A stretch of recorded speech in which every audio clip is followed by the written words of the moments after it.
The Ahsoka show just came out a few hours ago, and here's my breakdown. This breakdown will include spoilers, and this is for people who have seen the show, and if you haven't, you can watch it, but it does have spoilers. This will be a breakdown / recap. We'll be looking at some Easter eggs and some hidden meanings and big ideas that you may have missed. So let's start right at the beginning. The opening text was really cool because it wasn't exactly the opening crawl that we usually see with Star Wars. Usually it's that scrolling yellow text that fades into the background. And this was sort of similar, but it was a little different. Just a small few differences. The first difference was it was red, and it was only a short amount of information. We just kind of got updated on what was going on in the state of the galaxy. The Empire is still existing, but it's hidden, and the New Republic is in power, but they don't have a big grasp on power, and it seems like there's big conflicts. Now, for Star Wars fans who've watched the other shows, this is obvious, but of course, Star Wars is supposed to be for everyone, so they're trying to catch people up.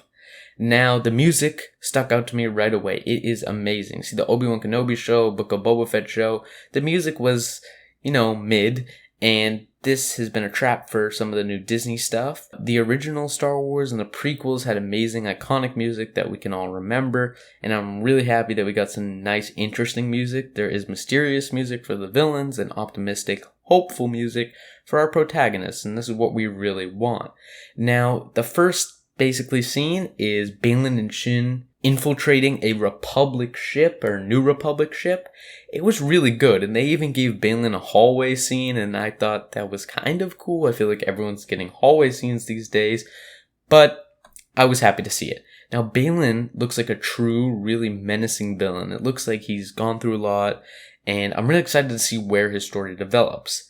Then we see Ahsoka. She puts these puzzles together, basically, and then she gets this ball, which is a map to Thrawn.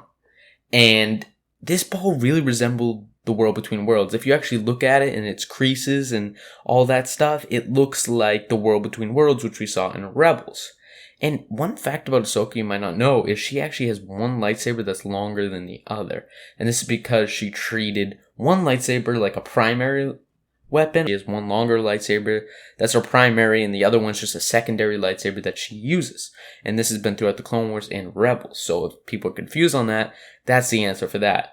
Then we see this New Republic fleet, and it looked amazing. This whole show, well, the first 2 episodes, it's just great. It's big, grand in scale, and I'm very excited. I didn't want the show to feel low budget like the Obi-Wan Kenobi show, and it doesn't fall into that trap. I don't know if this has specifically to do with Dave or the budget, but I am very impressed with how it looks. Now, this same thing applies to Lothal, as Lothal seems like a real lived-in planet, and I hope this continues throughout the rest of the show. And when the governor, which we saw in Rebels, was giving a speech, you actually see this wall art, sort of, that was in the Rebels Season 4 finale, and please remember this, because this is important in Episode 2. We see Sabine, who seems to have lost her way a little bit, which I'm kind of getting tired of this sort of, oh, I'm not the same person I used to be, and then eventually they gain back who they used to be. I'm getting tired of this. They did this with Luke, they did this with Han Solo, and basically every franchise is doing this with their characters, and I'm getting fed up with it. And then we see Morgan Elsbeth using magic. Well, we see magic later, but we do find out that she's a Night Sister, or at least affiliated with the Night Sisters. It's not clear if she was there when Grievous and the battle droids basically killed all the Night Sisters, or if she was off. I'm assuming that she wasn't on the planet, but we now know she has Night Sister ties, which many people guessed, and it was rumored that that was true. And I was shocked, but, there was rumors about this, that Sabine was Ahsoka's apprentice. And what was really cool is apparently Sabine was Ahsoka's apprentice before the show. It was rumored that Sabine would be mentored by Ahsoka throughout the show, but we find out that that relationship already happened before the show, and now they're trying to relaunch it as Sabine's kind of learning to be a Jedi again, and Ahsoka's teaching her, and that's really interesting, and I'm really surprised. I don't think any rumors guessed that they were Master and Apprentice before this show. Ahsoka's droid, Huyang, was really cool. It just seems like a 3PO droid, but smart. Of course, we saw this droid in Clone Wars, and it's really cool to see that we'll be having him throughout the show.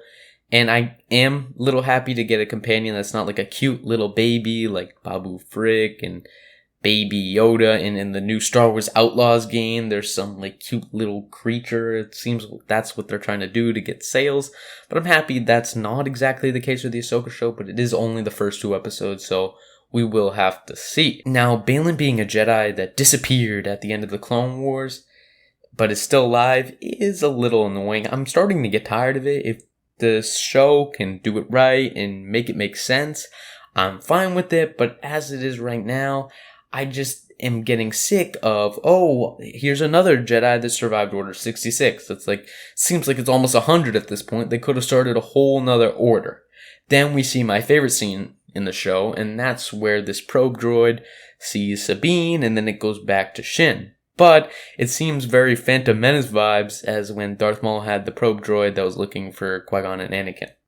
And I like that callback. When Ahsoka brought up Anakin, that was truly amazing. Just hearing her talk about him gave me chills.